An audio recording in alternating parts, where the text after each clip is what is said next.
요즘 탄산수를 물 대신 마시는 분들이 정말 많아졌습니다.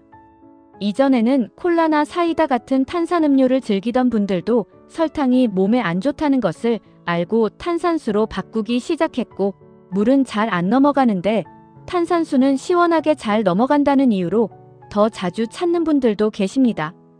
하루에 탄산수를 2~3병씩 마셔도 괜찮나요? 물 대신 탄산수를 계속 마셔도 되나요? 탄산수는 위에 안 좋다던데 사실인가요? 이렇게 묻는 분들이 많습니다. 그래서 오늘은 탄산수가 우리 몸에서 어떻게 작용하는지, 탄산수와 일반 물의 차이는 무엇인지, 건강상 좋은 점과 나쁜 점은 어떤지, 그리고 탄산수를 마실 때 반드시 알아두어야 할 점까지 아주 자세하게 알려드릴게요. 끝까지 들으시면 탄산수를 언제는 마셔도 괜찮고 언제는 피해야 하는지 명확하게 이해하실 수 있을 겁니다. 먼저 탄산수와 일반 물의 가장 큰 차이는 이산화탄소입니다. 탄산수는 물속에 이산화탄소가 녹아 들어가 있어서 입에 넣으면 톡톡 터지는 청량감이 느껴지죠. 그런데 이산화탄소가 있다고 해서 물 자체가 바뀌는 것은 아닙니다. 물은 그대로 물입니다.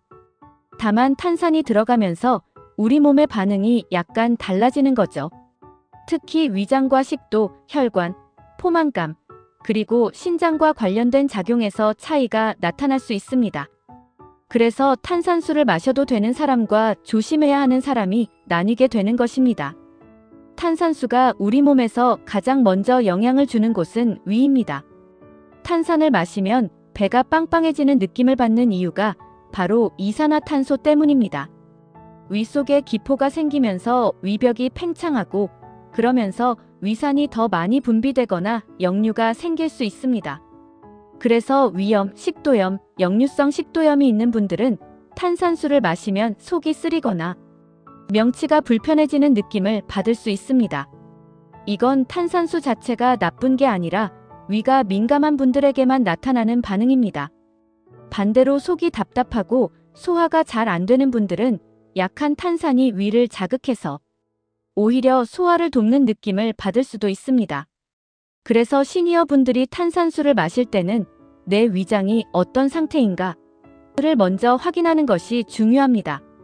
탄산수에 대한 가장 흔한 오해 중 하나는 탄산수가 뼈를 약하게 한다는 주장입니다. 결론부터 말하면 이건 잘못된 정보입니다. 연구 결과에 따르면 탄산음료, 특히 콜라에 들어있는 인산 성분이 뼈 건강을 떨어뜨릴 수는 있지만 탄산수 자체는 뼈 건강을 해치지 않는 것으로 확인되었습니다. 즉, 문제는 탄산이 아니라 콜라 등 탄산음료에 포함된 설탕, 인산, 첨가물인 겁니다. 순수한 탄산수는 이런 성분이 없기 때문에 뼈를 약하게 만든다는 주장은 사실이 아닙니다. 탄산수가 좋은 점도 분명히 있습니다. 첫 번째는 포만감을 준다는 것입니다. 물은 마셔도 금방 배에서 빠져나가지만 탄산수는 이산화탄소 기포가 위를 살짝 팽창시키기 때문에 포만감을 오래 유지해줍니다. 그래서 과식을 막고 싶을 때, 간식을 줄이고 싶을 때, 식사량을 적당히 조절하고 싶을 때 도움이 될 수 있습니다. 실제로 식사 전에 탄산수를 한 잔 마신 그룹은 그렇지 않은 그룹보다 섭취 칼로리가 1015% 줄었다는 연구도 있습니다. 두 번째 좋은 점은 물을 잘 못 마시는 분들에게 도움된다는 것입니다.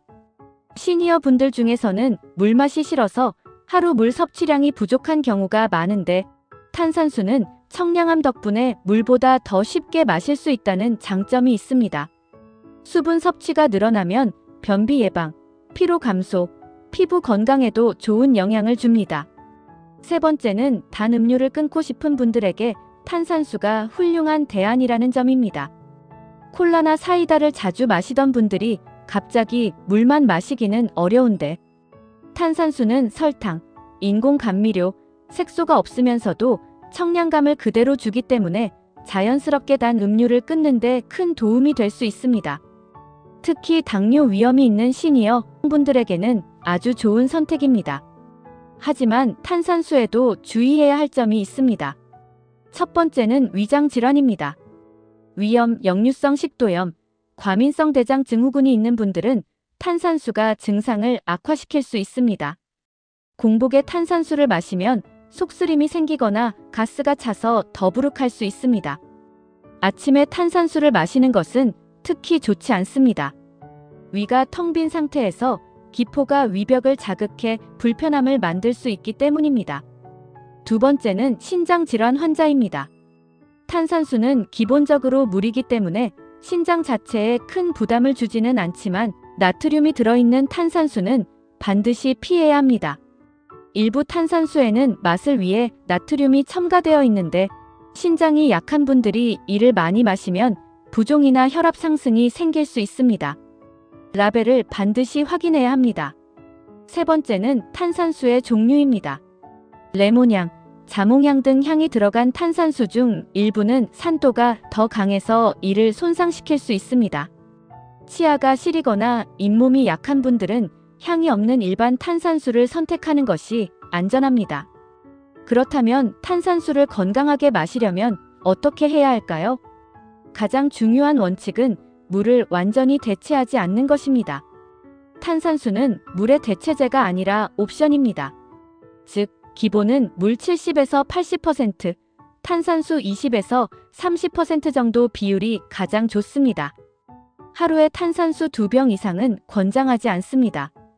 또한 식사 직후 탄산수를 마시면 가스가 차서 불편할 수 있기 때문에 식사 후 30분에서 1시간 정도 지나 마시는 것이 좋습니다. 운동 직후에도 탈수가 더 심해질 수 있기 때문에 탄산수보다는 물이나 전해질 음료가 좋습니다. 대신 더부룩함이 있을 때 탄산수를 조금만 마시면 트림이 나오면서 속이 편해지는 경우도 있습니다. 이건 개인마다 차이가 크기 때문에 본인의 위장 반응을 관찰하면서 조절하는 것이 가장 좋습니다. 정리해보면 탄산수는 물보다 더 나쁘지도 더 특별히 좋지도 않습니다. 단, 물보다 위를 더 자극하고 가스를 만들 수 있기 때문에 누구나 마셔도 되는 음료는 아니라는 점을 기억해야 합니다. 건강한 위를 가진 분, 단 음료를 줄이고 싶은 분, 물을 잘 못 마시는 분에게는 좋은 선택입니다. 반대로 위염, 역류성 식도염, 과민성 대장 증후군이 있는 분들은 불편할 수 있습니다. 탄산수를 물의 대체제가 아니라 물을 더 잘 마시기 위한 보조음료로 생각하면 가장 안전합니다. 오늘 정보가 도움이 되었다면 구독과 좋아요, 알림 설정 부탁드리고 여러분의 건강한 생활을 위해 계속 좋은 정보로 찾아뵙겠습니다. 시청해주셔서 감사합니다.